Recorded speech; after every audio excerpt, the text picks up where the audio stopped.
Então, mais uma vez, boa noite a todos. Meu nome é Amanda, eu sou professora no IDP, no curso de Relações Internacionais, que anda junto com o curso do Direito, né? E trabalho também na coordenação do curso de Relações Internacionais. E estou aqui hoje para apresentar o professor Luiz Guilherme Scousa Fave, que vai fazer parte do nosso mini curso sobre violência escolar, causas, consequências e prevenção. O curso está sendo organizado, né, pelo Observatório de Segurança Pública e de Cidadania da América do Sul, que é uma parceria do IDP com a Organização dos Estados Ibero-Americanos. Bom, a aula de hoje vai ser, mais uma vez, com o professor Luiz, sobre violência e desempenho escolar. O professor Luiz é do Laboratório de Estudos e Pesquisas em Economia Social e da Faculdade de Economia, Administração e Contabilidade de Ribeirão Preto, da USP. Certo? Então, passo a palavra para o professor, ele vai poder conduzir. Vocês podem mandar, né, perguntas pelo chat e tudo mais. O professor falou que também pode responder as perguntas durante a aula.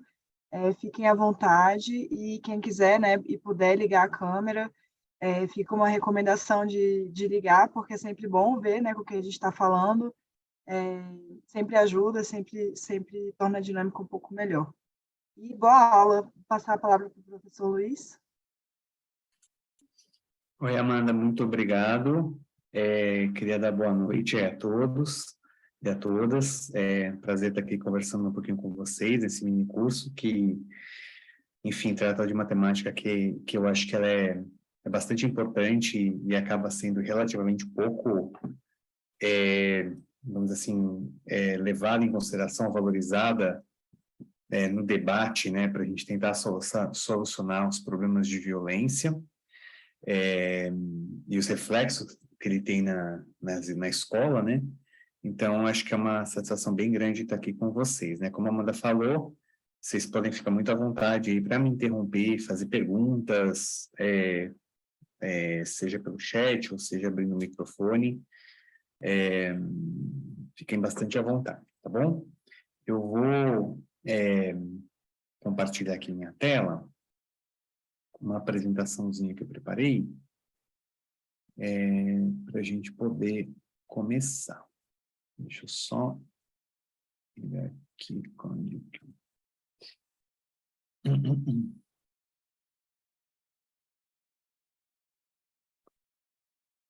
Ok.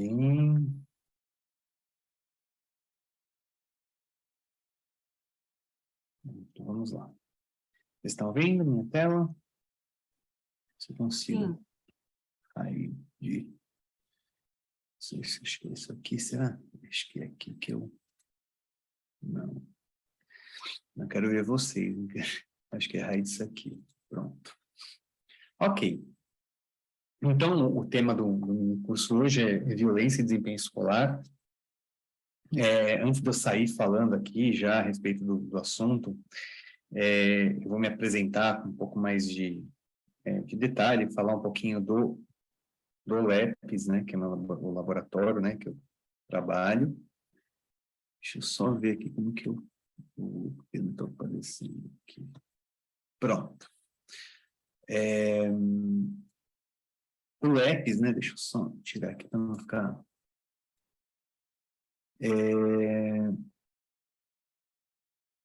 Então, o LEPS é um laboratório, né, que a gente criou, eu e o Daniel Santos, que é professor também lá na USP de Ribeirão Preto, em 2011, e é um laboratório que faz pesquisa, né, mas ele tem algumas características que distinguem um pouco o trabalho de outros laboratórios de universidades, que às vezes, como vocês podem, às vezes pensar como que funciona um laboratório de uma universidade. Acho que tem 3 características que distinguem o trabalho que o LEPS faz de outros laboratórios, né? O primeiro é que a gente trabalha de uma maneira bastante interdisciplinar. Então, eu tenho uma formação de economista, sou doutor em economia, Daniel também, mas hoje nós somos mais ou menos mais de 100 pessoas trabalhando no laboratório, com muitos profissionais de diferentes áreas. Existem psicólogos, existem pedagogos, existem profissionais de ciência de dados, né? Então, um ambiente bastante diversificado e interdisciplinar, né? A segunda característica que eu acho que diferencia o LEPES é um pouco do que está na tela. A gente trabalha com a pesquisa voltado a tentar resolver grandes problemas da sociedade brasileira, né? Então, a gente trabalha em torno de agendas, muito mais do que em torno de projetos específicos. Os projetos são quase que os mecanismos que a gente usa para tentar contribuir do ponto de vista da sociedade brasileira para a solução desses 5 desafios aí que estão na tela, né? Vou falar muito rapidamente, o nosso tema hoje é mais ligado à violência, né? Mas como é a violência na escola, ele envolve pelo menos 2 das agendas, né? 2 ou 3 das agendas do LEPS, né? Então, a gente tem uma agenda de primeira infância, que é uma agenda que procura muito tentar entender hoje como que a gente mede a qualidade de creche pré-escola, né, no Brasil. Então, a gente está propondo instrumentos para medir qualidade de creche pré-escola, que é algo que é bastante falho, né, assim, tem muito pouca coisa feita já para o Brasil em escala. Então, a gente tem uma boa parte do nosso trabalho sendo feito nessa área.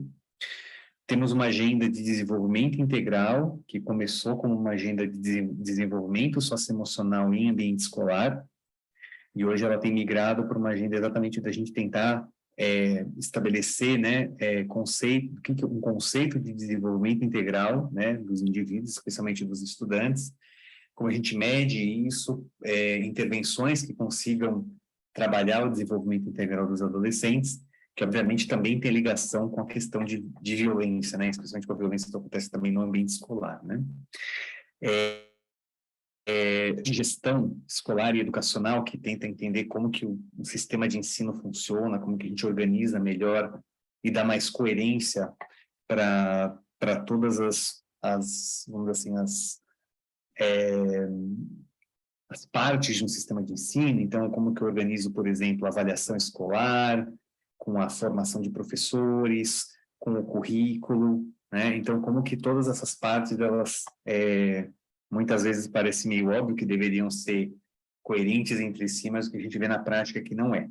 Então, a gente tenta medir um pouco essa coerência e também propor intervenções em âmbito educacional para lidar com essas questões.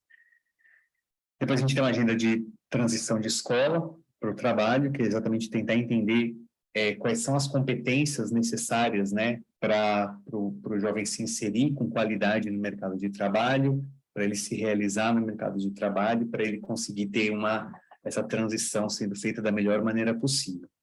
Isso passa por a gente tem a construção de um questionário que está sendo aplicado e validado esse ano em algumas redes de ensino médio no Brasil, e também a gente conseguir perceber se,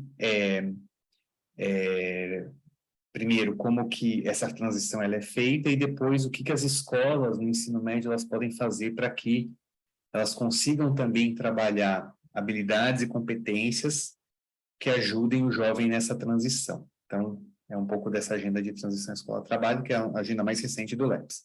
E, por fim, a gente tem a agenda de criminalidade e violência, que é uma agenda que começou com uma agenda de tentar entender um pouco da dinâmica das facções criminosas, especialmente o PCC aqui em São Paulo.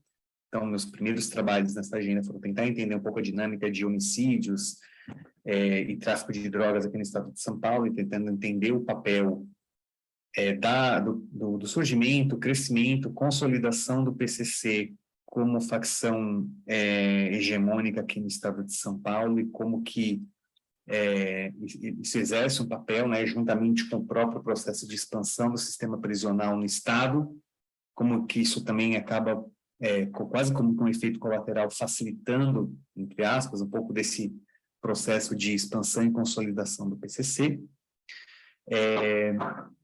E aí, hoje, essa agenda, eu continuo fazendo coisas mais ou menos ligadas a essa temática, mas hoje também a gente está muito interessado em tentar entender o que leva os jovens a se envolver no mundo do crime, né? O envolvimento precoce com a criminalidade, muito numa abordagem, assim, desenvolvimental, ou seja, tentando entender o que vai acontecendo ao longo da vida desse jovem, né, desde a infância, e que desemboca no envolvimento com facção criminosa e todas as consequências que isso pode ter.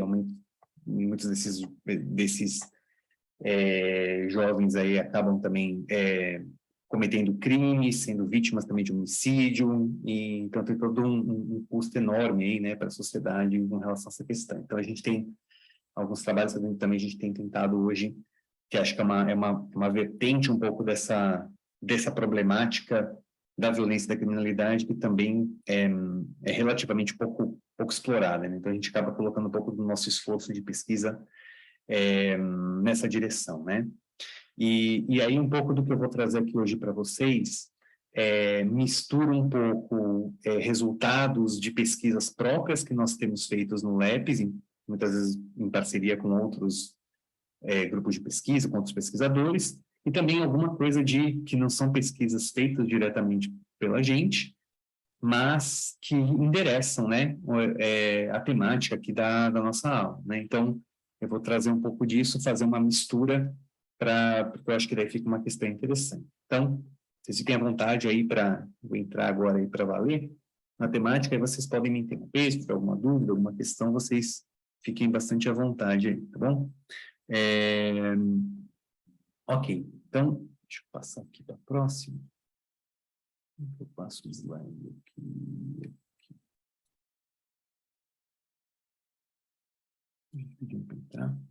Então, o objetivo aqui da nossa conversa hoje deixa o pessoal querendo entrar aí. Vamos lá. É um pouco isso, né? Apresentar um pouco de evidência para vocês sobre a relação entre violência e desempenho escolar, focando aqui em trabalhos científicos feitos para o Brasil.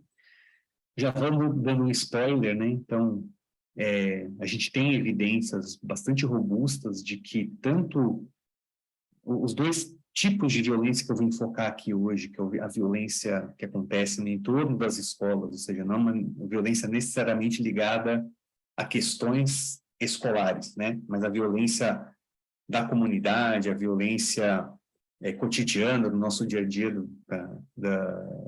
dos centros urbanos, como que ela afeta o desempenho escolar, tem um efeito causal negativo, a gente vai mostrar evidências disso, e também vamos falar um pouquinho, especialmente sobre violência doméstica, né? Os impactos que a violência doméstica tem sobre o aprendizado dos alunos, falar um pouquinho também de violência escolar, por exemplo, bullying, também isso tem um efeito aí sobre o aprendizado, tá? Então, essa é o nosso plano aqui de voo hoje, ok?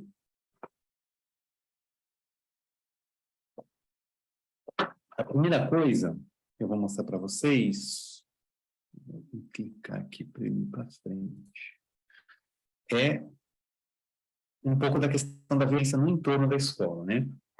Então, violência no entorno da escola, a gente está, na verdade, olhando, a gente vai olhar, ou essa literatura, ela olha um pouco como que ocorrências, né, no bairro, na comunidade, vizinha à escola, isso afeta, né, o desempenho escolar dos alunos, né? A gente vai ver alguns exemplos de estudos que capturam essa violência de maneiras distintas, e a gente vai ver que em praticamente todos os casos existe um canal bem claro pelo qual essa violência opera e tem um efeito sobre desempenho escolar. Tem umas mensagens no chat aqui, gente, se alguém for fazer pergunta, pode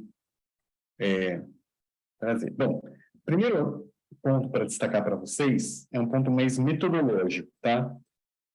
Antes de eu já sair falando dos resultados. Por quê?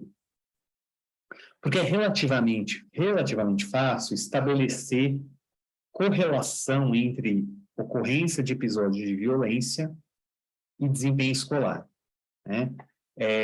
Do ponto de vista metodológico, né? Com bases de dados e com alguns ferramentais de estatística relativamente simples, você consegue eventualmente avaliar que determinadas regiões de uma cidade ou determinadas cidades que são mais violentas, o desempenho dos alunos, das escolas, notas ou atraso escolar ou outras medidas são piores, tá? é muito mais desafiador você conseguir concluir que essa relação que existe entre essas duas variáveis, ela é causal, né? Ou seja, por que isso acontece? Porque pode ser que tanto a violência provoque, né, no caso aqui, que é o nosso caso aqui de estudo, uma piora do processo de aprendizagem, por exemplo, como também pode ser que exista um efeito causal na outra direção, né? Que pensa uma situação em que eu tenho uma comunidade, que eu tenho uma piora, por exemplo, da qualidade da educação que é ofertada para os estudantes. Isso pode levar, por exemplo, a um aumento do número de estudantes que evadem, né, que saem da escola, e esses estudantes acabam tendo envolvimento, por exemplo, com atividades criminosas, coisas do tipo, acabando levando a um aumento de violência naquele local, né? Então, existe um pouco dessa dificuldade que a gente, na economia, chama esse problema de endogeneidade, né? Você tem, ou de simultaneidade, né? Você tem tanto uma variável afetando a outra, como a outra afetando uma, e que nem sempre é fácil você conseguir isolar exatamente o efeito de no caso aqui da violência, sobre a educação, né? O que a gente faz para lidar com essa questão? A gente tem que usar algumas estratégias criativas em que, sobre algumas hipóteses, a gente acredita que são hipóteses razoáveis para garantir que a gente está capturando a relação causal de violência na educação e não o contrário, que é um pouco do que a gente quer contar aqui para vocês, né?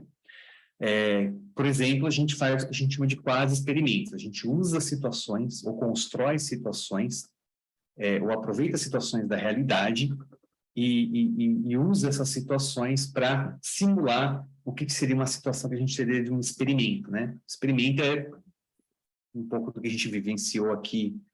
A gente já ficou bastante familiarizado com os experimentos da área da medicina, especialmente, por exemplo, agora com a pandemia, né, da Covid-19, teve todos os experimentos que foram feitos para saber se determinada vacina era eficaz ou não era eficaz. Então, uma parte das pessoas tomava vacina, a que estava sendo testada, outra parte tomava o que a gente chama de placebo, que não tem nenhum efeito ali no corpo da pessoa, e você verifica depois de um tempo se a incidência, no caso da vacina de Covid, foi maior num grupo do que no outro, né? Quando você faz isso aleatoriamente, você escolhe as pessoas aleatoriamente, você tem evidências para dizer que se, por exemplo, menos pessoas ficaram doentes graves dentro do grupo que tomou vacina do que do grupo que tomou placebo, de que existe um efeito causal da vacina sobre por exemplo, o Covid, ou a hospitalização por Covid, coisas do tipo, tá? Então, nem sempre a gente consegue fazer isso nas ciências sociais, né? Fazer esses experimentos aleatórios. Então, a gente tem que usar algumas situações que mimetizam, parecem situações desse tipo, para tentar investigar essa causalidade. Então, uma delas, por exemplo, é a instalação das unidades de polícia pacificadora no Rio de Janeiro, né? Que começou mais ou menos em meados dos anos 2000 e se estendeu por vários anos no Rio de Janeiro. Hoje esse modelo entrou em crise, está tendo uma descontinuidade, desinstalação de várias unidades, mas você pode imaginar, sob algumas condições, que quando você instala as UPP, você tem algum processo de escolha para se definir por que determinadas UPPs foram colocadas em determinadas localidades, e aí entender como isso, olha, eu tenho ali uma mudança, vamos dizer assim, da dinâmica do oferecimento vamos dizer assim, do serviço de segurança pública, né, mas dentro daquela comunidade, e avaliar como que isso afeta o aprendizado dos alunos, né?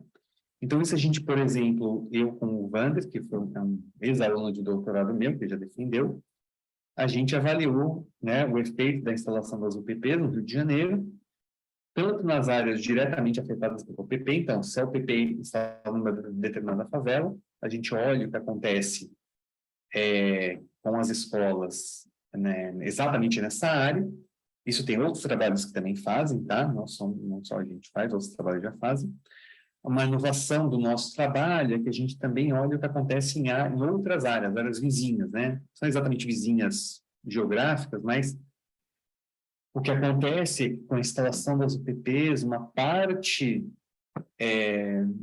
dos grupos criminosos que atuavam naquela região, eles saem daquela área e vão se abrigar, ou vão migrar para outras áreas da cidade, né, ou ali da região metropolitana do Rio, fazendo com que haja um aumento, vamos dizer assim, da presença de grupos criminosos nessas áreas, né? Então, o que a gente faz é tentar avaliar será que a instalação da UPP melhorou, vamos dizer assim, a questão da educação nas áreas onde elas foram instaladas, mas se, por outro lado, houve um efeito negativo, né, de piora, por exemplo, das condições de educação nessas áreas para as quais esses grupos criminosos migraram, né? No trabalho, a gente tem toda uma discussão de como que a gente define essas áreas para onde os grupos migraram. Obviamente, existem limitações, né? Porque a gente sabe que os dados não são dados perfeitos, né? Tem uma série de questões aí, mas existe uma tentativa da gente fazer algo nesse sentido, tá? Então, não sei se está claro, assim, um pouco da ideia do que a gente tentou fazer. Eu vou mostrar aqui os resultados. Tem vários resultados, vou mostrar alguns deles para vocês, tá bom? Então, o primeiro é esse. Quando você instala o PP numa determinada comunidade, num determinado bairro, a gente fez uma avaliação sobre a taxa de aprovação dos alunos, né? A porcentagem de alunos que era aprovado, né, ao final do ano letivo para o ano seguinte. Então, o que a gente nota é que não tem uma mudança, quando eu estou falando de alunos de quinto ano do ensino fundamental, tá? Já vai alunos de quinto e de nono ano, a gente nota que não afeta muito o quinto ano, mas afeta os alunos mais velhos, né? Que são exatamente esses alunos que já têm, em geral, né, são um pouco mais velhos, ali com 14, 15 anos. Nesses casos, a instalação da UPP melhora a aprovação. Então, menos alunos são reprovados, mais alunos são aprovados pela instalação da UPP. A que a gente está fazendo nesse resultado, olhando UPPs que estão a até 300 metros de distância, né? Olhando o efeito em escolas que estão bem próximas das UPPs, né? 300 metros de distância, e tem um aumento aí na taxa de aprovação aí, significativo, mesmo levando em consideração outros fatores que poderiam afetar a aprovação dos alunos. Então, um exercício bastante robusto, aí a gente consegue mostrar essa relação. Por outro lado, quando você olha os bairros vizinhos, aqui eu estou chamando os bairros vizinhos como sendo aquelas comunidades para as quais provavelmente houve maior migração dos grupos criminosos que abandonaram aquelas comunidades que iriam receber a UPP, só lembrando, né, que não, como que era feito o processo, né, das UPPs, era feito um anúncio antecipadamente, né, que determinada comunidade ia receber naquele mês, alguns meses à frente, 1, 2, 3, 4 meses à frente, a unidade de polícia pacificadora. Então, justamente para que houvesse a saída do grupo criminoso sem ter um enfrentamento direto, você chegar, né, com uma operação surpresa para fazer o enfrentamento, que é algo bastante comum que acontece até hoje, na verdade, no Rio de Janeiro, mas na lógica da UPP não era essa, era um pouco fazer esse anúncio para que, e aí fazer a ocupação sem ter esse confronto e que teria, por exemplo, numa entrada surpresa, né? Então, quando a gente olha esse efeito, né, nas comunidades, estou chamando aqui de vizinhas, aí o efeito é o oposto. Você tem uma queda da taxa de aprovação. É interessante que ele não é simétrico, não acontece nada no nono ano, mas há uma queda na taxa de aprovação nos quintos anos. É muito difícil para a gente entender, com os dados que a gente tem disponíveis, por que esse efeito está acontecendo no quinto ano e, no outro caso, por que acontece no nono ano, né? A gente precisaria de mais pesquisas, até qualitativas, para tentar entender um pouco mais desse fenômeno, né? Então, como na área de economia do crime, de criminologia, é muito difícil a gente conseguir. A gente tem que fazer uma série de hipóteses, né, para conseguir fazer essas análises. O que a gente consegue mostrar de dado é um pouco isso daqui. Então, para os menores, tem um efeito negativo nas áreas para as quais os criminosos migram, e para os maiores, não existe esse efeito, né? Então, só um pouco para ilustrar aqui para vocês um potencial de coisas que a gente consegue fazer com esse tipo de dado. Tudo bem? Ficou clara a ideia? Vou tomar uma água aqui, tá? Eu sei. Vamos lá. A segunda... Então, esse é um exemplo que a gente fez, que a gente está olhando a instalação das UPPs. Como eu falei para vocês, existem outros trabalhos que olham especificamente a instalação das UPPs em aprendizado escolar, que mostram efeitos positivos, mas em vez de eu ficar falando só da instalação das UPPs, eu pensei em trazer um outro trabalho que vai usar uma medida alternativa do que a gente chama dessa variação exógena da violência. Então, olha, como que eu olho algo que provavelmente está mais associado a um trabalho muito bom da Joana Monteiro e do Rudi Rocha, muito robusto metodologicamente, um trabalho que foi muito bem publicado, uma das melhores revistas de economia do mundo. E o que eles tentam avaliar nesse trabalho, né, que está escrito aí? É um pouco a relação entre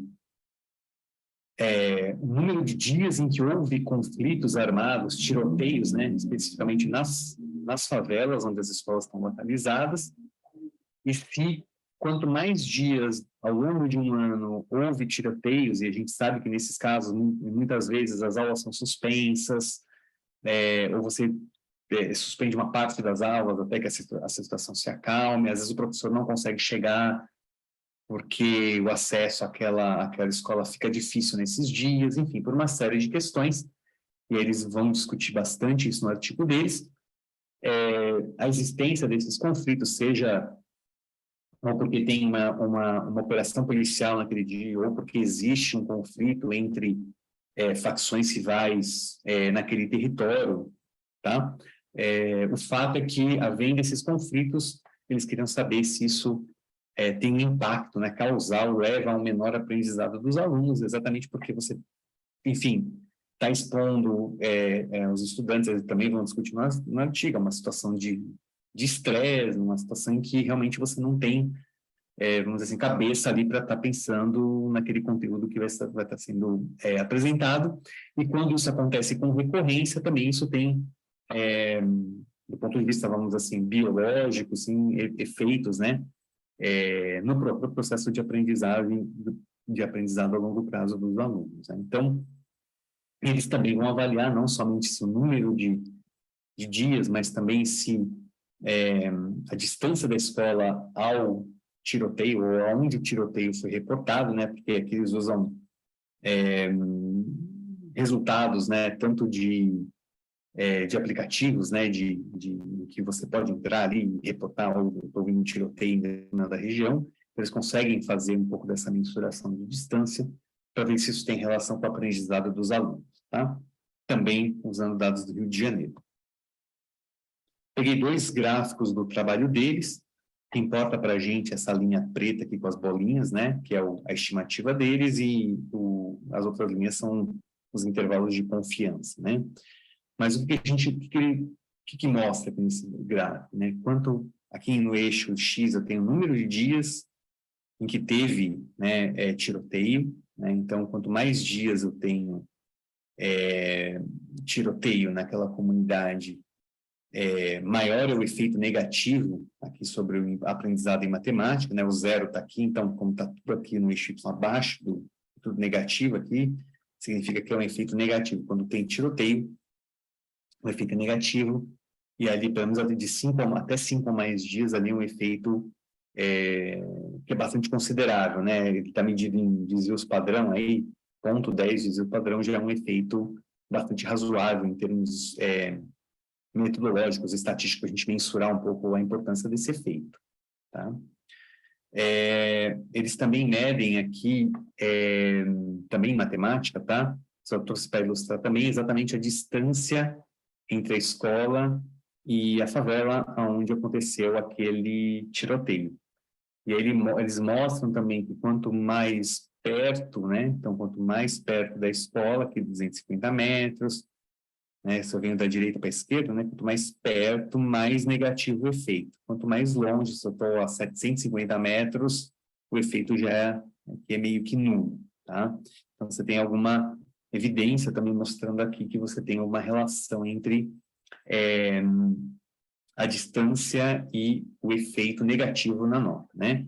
No trabalho deles, eles discutem um pouco por que isso acontece, quais são os mecanismos pelos quais isso acontece. Então, uma das coisas que eles mostram é exatamente o que eu comentei anteriormente, que a presença desses episódios dificulta a chegada dos professores, né, quando a aula não é suspensa. Então, você tem uma perda, assim, de dias letivos, ou mesmo quando você não suspende, às vezes os alunos perdem a aula. Então existe um efeito que vai ter um pouco das condições de oferecimento das aulas, né, durante aquele dia, e por outro lado você tem um efeito que eu já comentei, um pouco mais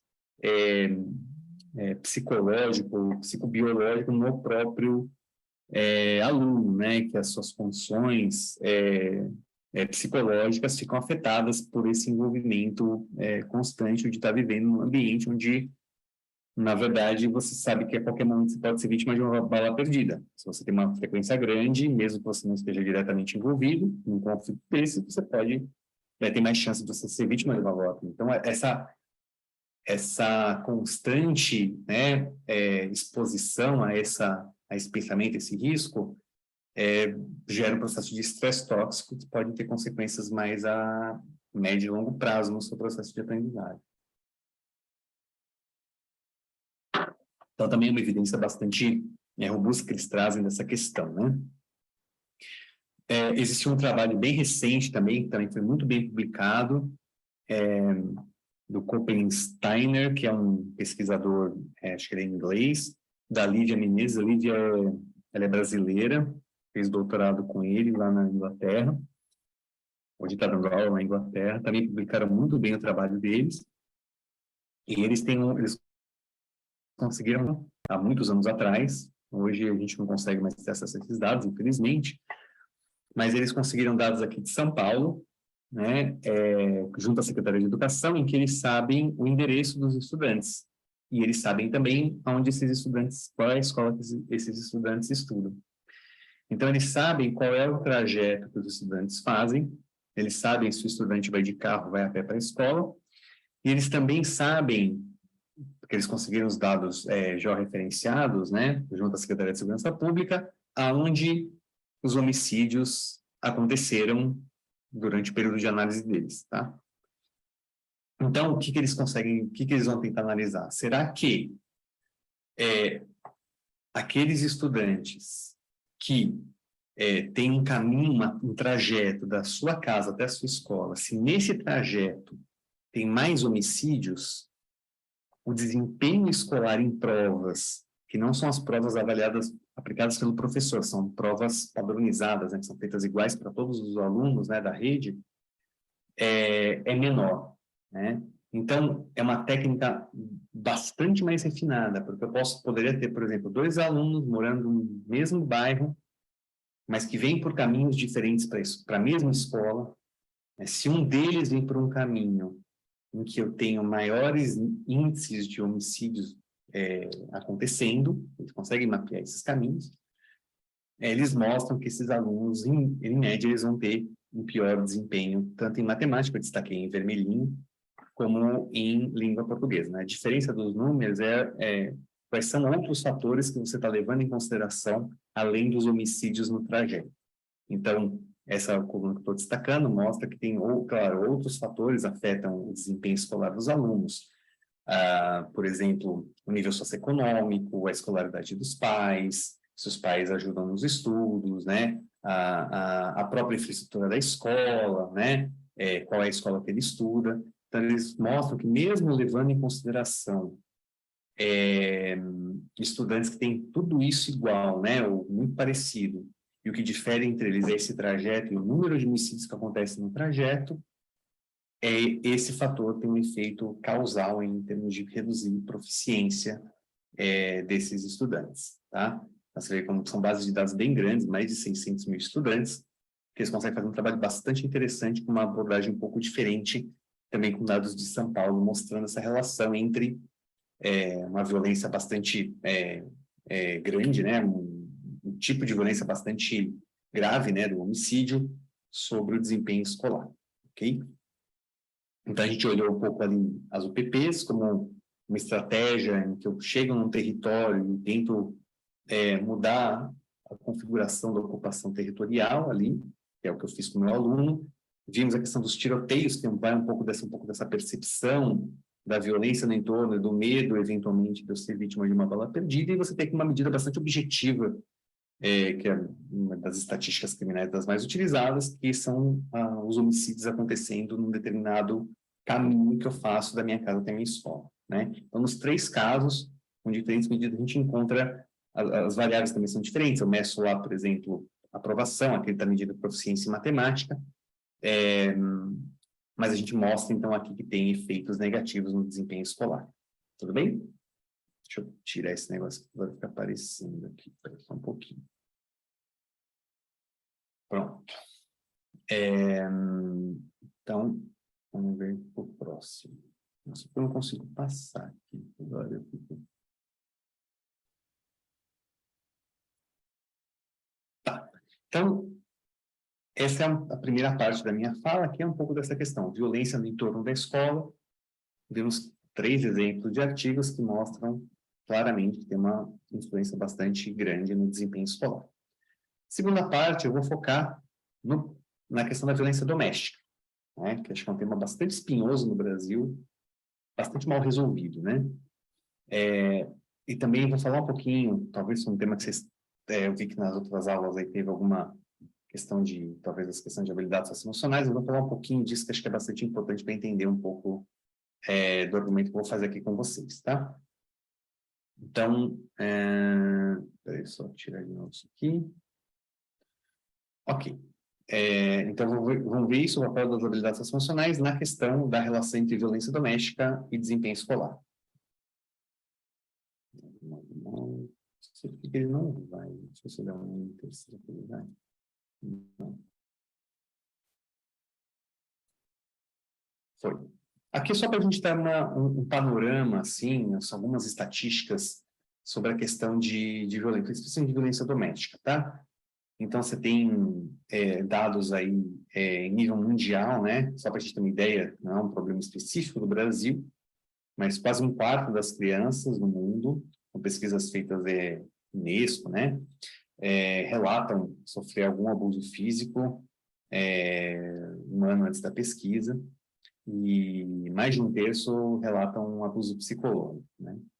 No Brasil, por exemplo, a gente tem uma ideia de magnitude, a gente tem o SINAM, né, o Sistema de Informações de Agravos e Notificação, do Ministério da Saúde, registrou em 2017 mais 25 mil casos de violência física. Crianças e adolescentes até 14 anos, lembrando que são os que chegam até a notificação, né? Então, são graves a ponto da criança ir para um posto de saúde e esse caso ele se virar um registro, né, no SINAM. Então, provavelmente essa estatística é bastante subestimada, né? O problema é bem mais sério que esse, né? Opa, passou uma aqui, gente. Deixa eu voltar. Eu volto aqui. E, por fim, também, dados do SINAM mostram que mais de 1/3 dos casos, você tem familiares, a mãe, o pai, o padrasto, são os principais perpetradores dessa violência. Então, esse é um problema bastante sério, né? Porque a violência doméstica tem essa questão que não é, eu estou na rua, um desconhecido vem, comete uma agressão, comete um roubo, enfim. É alguém que está muito próximo, tem uma relação, um vínculo familiar bastante próximo, cometendo a violência. Então, é um problema bastante sério e tem consequências, como eu vou mostrar para vocês, bastante graves, né? Para falar dos resultados dessa questão da violência doméstica, da relação da violência doméstica com o desempenho escolar, a gente vai usar dados que foram coletados pelo LEPES, né, pelo nosso laboratório, em parceria com alguns outros grupos de pesquisa. Então, só vou detalhar um pouco isso para vocês entenderem do que a gente está falando. Isso aqui, eu diminuir um pouquinho aqui para vocês verem, né? Então, uma das coisas que a gente faz muito no grupo é coleta de dados em escolas, né? E a gente tenta fazer um acompanhamento longitudinal ao longo do tempo desses indivíduos, justamente para a gente saber o que está acontecendo com eles ao longo da vida, né? Então, o primeiro estudo é esse estudo feito em Sertãozinho, aqui no estado de São Paulo, uma cidade aqui vizinha de Ribeirão Preto. Foi feito em 2008, 2012, 2017, com mais ou menos 7 mil alunos, são 7 mil alunos que a gente consegue acompanhar em uns 3 anos, talvez um pouquinho menos, tá? Tanto na rede pública quanto em escolas privadas. Praticamente todas as escolas toparam participar. E para vocês terem uma ideia, em 2008 ele foi feito no segundo ano do ensino fundamental. Na verdade, em 2008 a pesquisa não foi feita pelo LEPS, né? O LEPS nem existia em 2008. Mas depois, em 2012, a gente, em parceria com a equipe que tinha feito a pesquisa em 2008, a gente fez uma associação e fez a coleta de dados em 2012, no 4º e no 6º ano do ensino fundamental, exatamente para conseguir pegar esses alunos, porque do 4º ao 6º, e não só apenas no 6º, porque já havia vários alunos com atraso escolar. Tinham repetido de ano entre 2008 e 2012. Então, a gente foi em todas as salas de aula de 4º, 5º e 6º ano da cidade fazer a coleta de informações. E depois, novamente, em 2017, que aí o problema de atraso escolar se agrava por causa da repetência, a gente teve que, desde o 7º ano até o 2º ano do ensino médio, para conseguir pegar alunos que estavam muito atrasados, né? Até os alunos que estavam na idade esperada, que era exatamente o 2º ano do ensino médio em 2017, né? E a gente tem lá perguntas sobre vitimização física e psicológica, temos perguntas sobre habilidades emocionais. A gente vai trazer um pouco desses resultados e tem perguntas, tem uma avaliações que foram mostrar um pouco desses resultados para vocês. A outra base que a gente vai utilizar é essa corte de Sobral, que é uma corte que a gente ainda está coletando dados, né? Então, tem um acompanhamento longitudinal. No caso aqui, a gente está usando o início dela, então, em 2018, em Sobral, no Ceará, a gente coletou dados de todos os alunos de 5º no ano da rede municipal, no caso em 2018, e a partir de 2019 a gente coletou dados longitudinais dos alunos que estavam no 5º ano em 2018. Então a gente foi no 5º ano em 2018, no 6º ano em 2019, aí durante a pandemia, em 2020, a gente continuou fazendo a pesquisa por meio de formulários, né, por aplicativo, para conseguir acompanhar esses alunos. Em 2021, também, com a volta às aulas, a gente conseguiu dar continuidade às pesquisas. Esse ano a gente deve estar aplicando ela aos alunos de 9º ano. Então, a gente tem informação deles desde o 5º ano, em 2018, até o 9º ano desse acompanhamento longitudinal, agora em 2022, tá? Vou estar mostrando aqui, são os resultados pré-pandemia, tá? De 18 e 19. A gente tem uma série de questões que são feitas nessa coisa de Sobral, sobre bullying, vitimização por outros tipos de brigas na escola, envolvimento com gangues, as habilidades socioemocionais, etc. Tá? E eu também vou falar de dados do Rio de Janeiro, que foi um estudo que foi feito em 2013, para validação do instrumento de habilidades socioemocionais, que é o instrumento SENA, né? Que foi feito em parceria com o SENA, e a gente vai mostrar um pouco dos resultados desse estudo também, apesar de ele não estar aqui na transparência, tá bom? Só destacando em Sobral, que eu vou falar aqui de abuso infantil, daqui a um slide, e a gente perguntou para os alunos de Sobral isso, né? Se você, na sua casa, frequentava, com que frequência você sofria violência psicológica, e aí dava exemplo de violência psicológica, gritos, xingamentos, ameaças, bullying, e também com que frequência você sofria violência física, tropeçar, tapas, socos, pontapés, etc. Né? Então, você tem ali uma escala Likert, né, de frequência, nunca, raramente, de vez em quando e sempre. E aqui, para um estudo mais simples, a gente pensa, olha, se ele respondeu que ele sofreu algum tipo de violência física ou psicológica, e não importa a frequência, foi raramente, foi de vez em quando, foi sempre, eu vou deixar num grupo. E quem nunca sofreu nenhum tipo de abuso, seja físico, seja psicológico, a gente vai deixar no outro grupo. Então, vamos comparar esses dois grupos aqui. É claro que a gente pode fazer coisas mais refinadas, mas só para a gente ter uma ideia do que está acontecendo. Alguém querendo entrar aqui, deixa eu admitir. Bom, a primeira coisa que a gente vê, só passar aqui.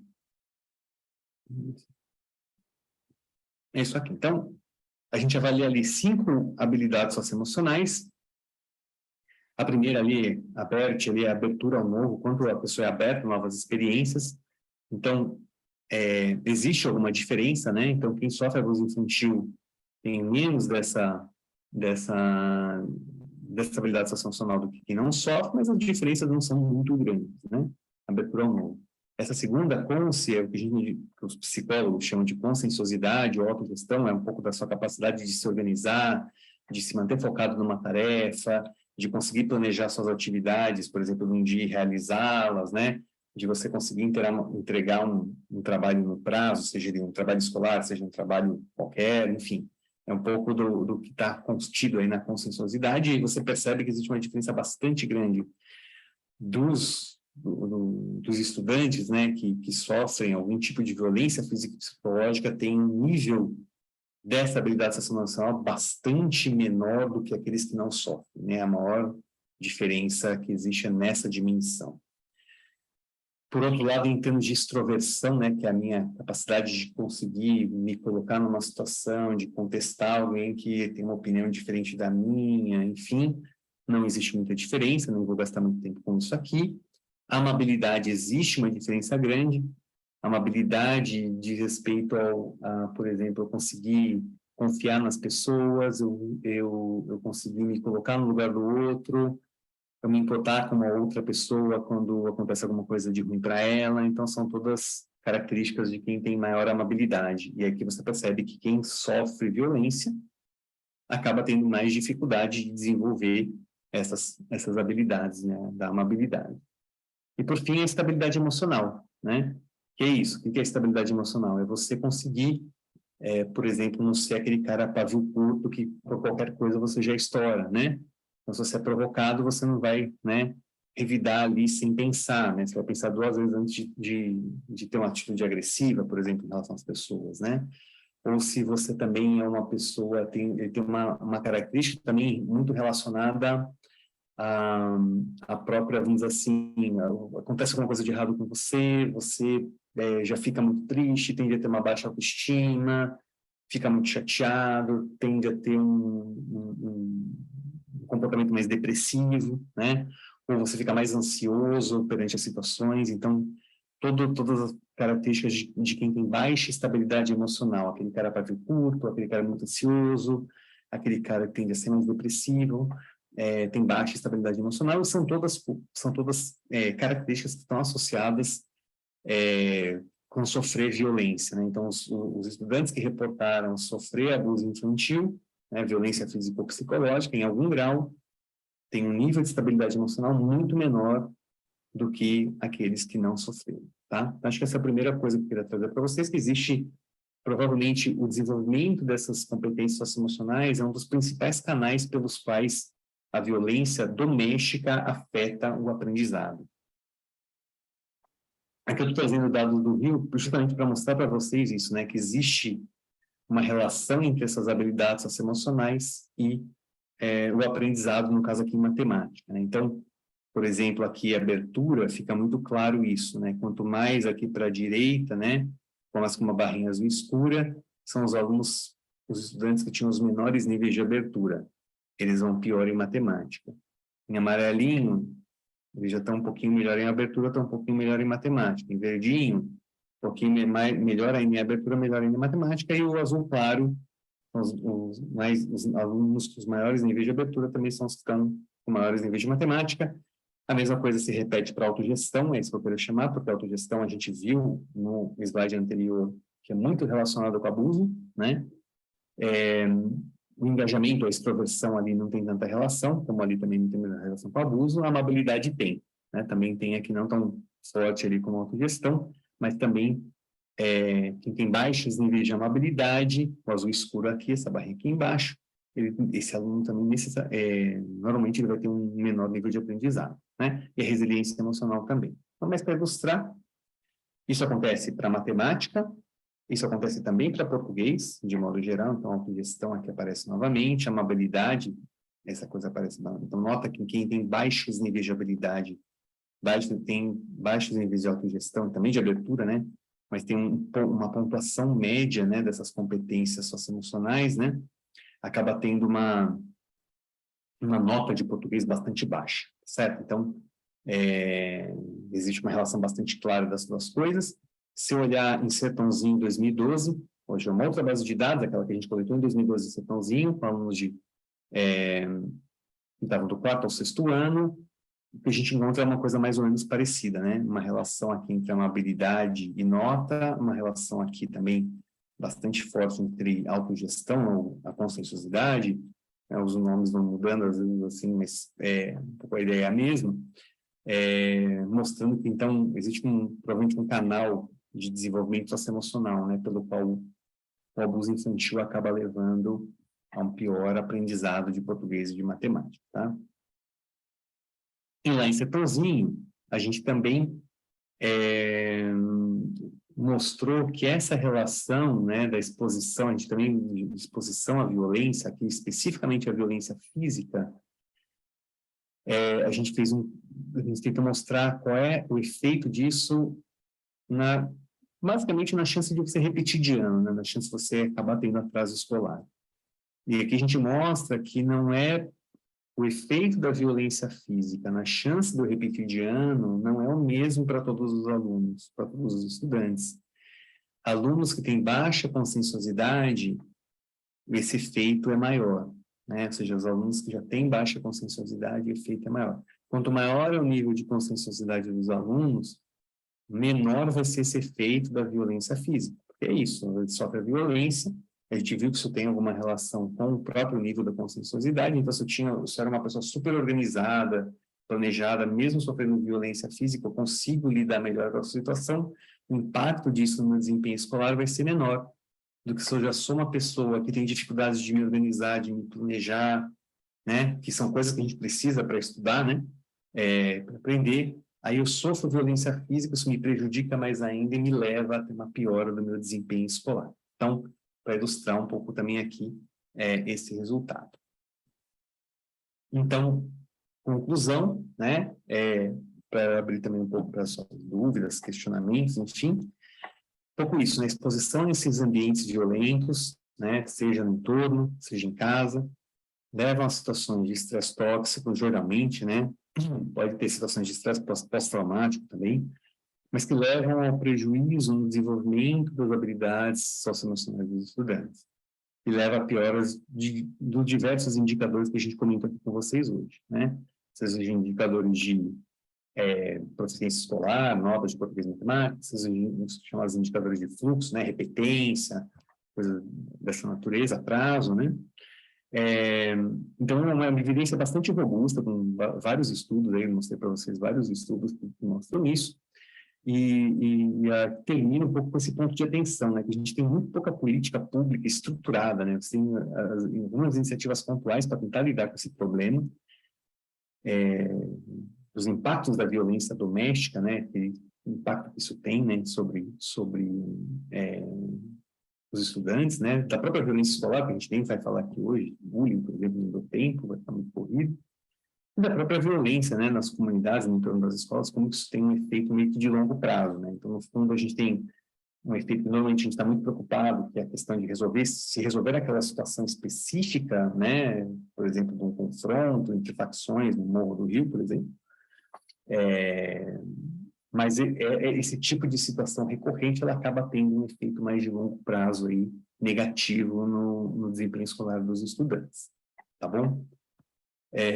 Deixo aí meu e-mail aí, o site do LEPS, para quem quiser conhecer um pouco mais do que a gente faz. A gente está para lançar um site novo, tá? Então vocês vão olhar ali, o site ainda tá um pouco antigo, mas a gente vai lançar um site novo. E a gente tem um Instagram também, que a gente coloca várias pesquisas nossas, algumas coisas mais assim, rápidas, né, que a gente está fazendo, alguns artigos de opinião, enfim. Aí tem um pouco aí das informações para quem quiser saber um pouco mais do nosso trabalho. E eu agradeço aí vocês, tá bom?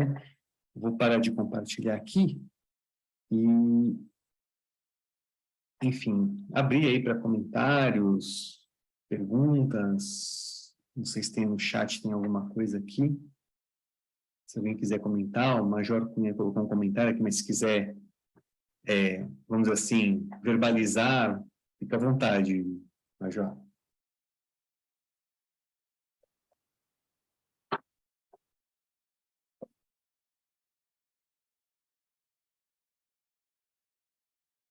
O seu comentário aqui, se quiser falar, fica à vontade, por favor. Você abre o microfone, pode ficar à vontade. Boa noite, professor. Boa noite a todos. Tudo bem? Muito obrigado, antes de mais nada, pela palestra. Viu? A gente está numa temática, num dilema, né, que hoje o pós-pandemia mexeu muito com os ânimos, né, de aluno, e eu acho que todo mundo está pedindo socorro no ambiente escolar, e não só o corpo discente, mas o corpo docente também, né? Servidor público, o professor, ele está pedindo socorro também. E a gente está fazendo alguns estudos aqui em Goiás, na SEDUC Goiás, para poder estender a mão para todas essas pessoas que estão necessitando dessa ajuda. A gente está criando uma equipe multidisciplinar e tentando visitar as regionais, as escolas, porque a gente percebe que tanto o professor quanto o servidor administrativo, todos eles estão, digamos assim, numa situação que às vezes não sabe como lidar, não sabem como lidar com elas, né? No dia a dia. E o pós-pandemia surgiram muitas situações inusitadas que não aconteciam antes. Uhum. E a gente está se desdobrando para tentar atender, mas são muitos casos no dia a dia, né? E o reflexo de tudo a gente vê e percebe que é em casa. Começa com os pais e o ambiente familiar, né? E até o meio social em que todos estão vivendo. E o reflexo, às vezes, vai para a escola. Às vezes, o aluno ele está na escola, ele começa com vandalismo, mas com aquele, de certa forma, num primeiro momento, é um pedido de socorro. Na hora, alguém me enxerga aqui, eu estou precisando falar e tá faltando aquele ambiente de escuta dentro da escola. Isso é o que a gente está percebendo ultimamente, né?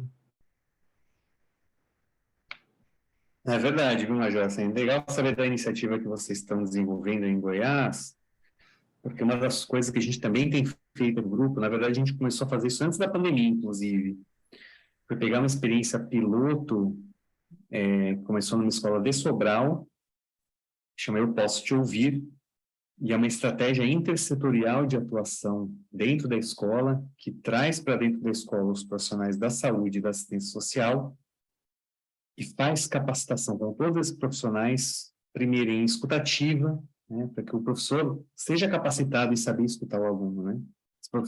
Você está colocando também, o professor também precisa de ser cuidado, né? Isso é muito importante, para que ele consiga também ajudar os estudantes, né? E então a gente está ajudando na estruturação desse programa.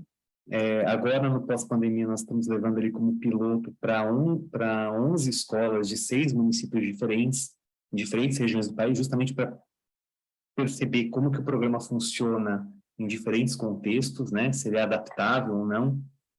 Mas a nossa ideia para o ano que vem, dada a urgência, né, que a pandemia trouxe para a problemática que o senhor colocou aí tão bem, a gente quer levar para um número, para pelo menos 70 escolas espalhadas pelo Brasil, né? Então, mas é uma potencial iniciativa, né, que a gente quer documentar, estruturar para que pode, exatamente, cuidar de quem cuida. O Eunice falou muito bem. Possa ser aplicada de um jeito mais fácil, vamos dizer assim, por quem gostaria de ter uma ferramenta para conseguir trabalhar essas questões na sua realidade, né? E ele é muito adaptável também, ele não é um pacote fechado em que você faz um grupo de atividades fechadas, ele é muito mais um conceito de trabalho para ser adaptado em atividades para serem pensadas nas escolas do que um pacote fechado de atividades, né? Então, eu fico muito feliz também de saber que vocês estão tendo um esforço aí na mesma linha, né? E creio que há também, embora a gente não saiba, a gente acabe não ficando sabendo muito dessas iniciativas, mas é muito importante que elas aconteçam no atual momento que a gente tem vivido, né? Porque as consequências da pandemia certamente vão ser bastante graves frente a esses dados que eu trouxe para vocês, são praticamente todos dados pré-pandemia, né? Então, com todo esse processo, a gente sabe que as consequências, infelizmente, vão ser bastante grandes, né? Vocês têm mais alguém que gostaria de perguntar, comentar?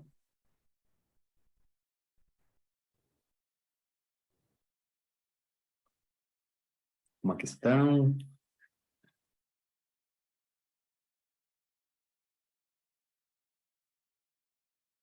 Alguma dúvida? Não? Tranquilo?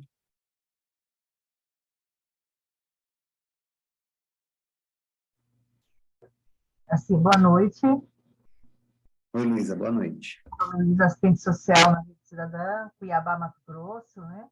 E, assim, para expressar que vem muito ao encontro da nossa atuação profissional. Eu atuo junto com a Maraísa, que também está aqui, a psicóloga, Larissa, né? O Tenente Coronel Epifânio, que convidou, fez o convite para esse momento excelente, porque vem muito ao encontro daquilo que a gente vive no cotidiano profissional. Porque a nossa proposta, enquanto rede cidadã, tem mais colegas aqui do interior, né? Tenente, sargento, quadros, alguns colegas de outros municípios, que somos polos. Então, a gente tem a proposta de prevenção criminal. Então, a gente recebe demandas da comunidade, demanda da escola, demanda do Poder Judiciário, de Conselho Tutelar. E o que a gente percebe, nós que somos da segurança?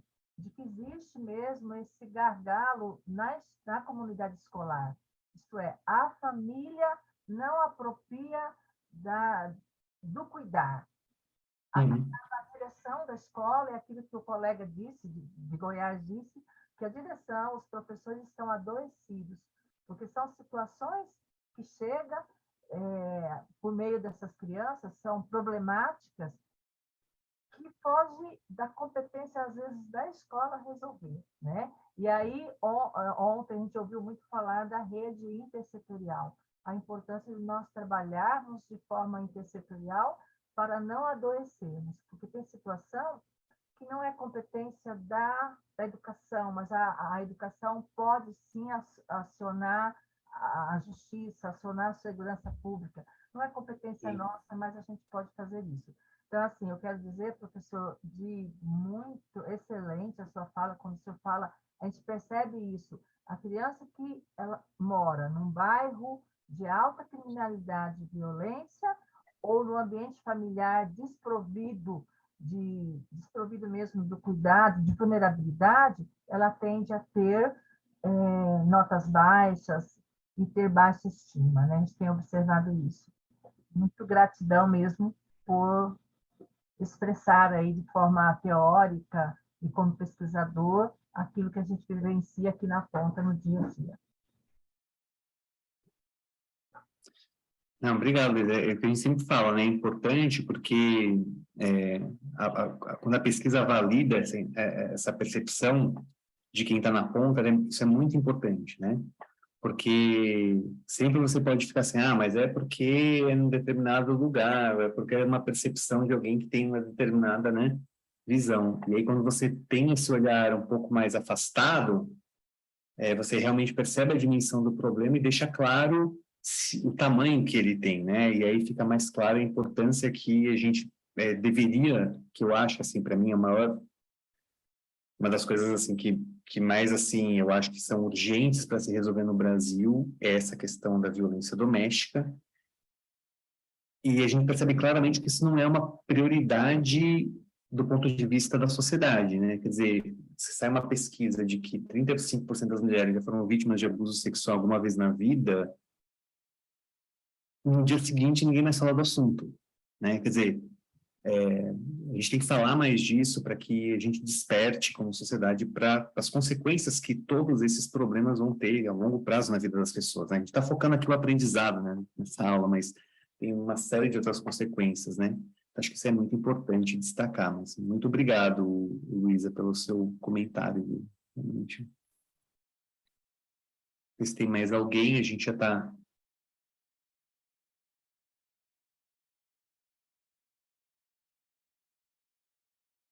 Tranquilo? Eu coloquei o nome do projeto aí, vou colocar o meu e-mail aqui de novo, não sei se dúvida, alguma coisa, vocês podem entrar em contato. Tem o site do Labs também, eu vou colocar. Vocês podem aí procurar o que a gente faz, enfim, a gente fica à disposição.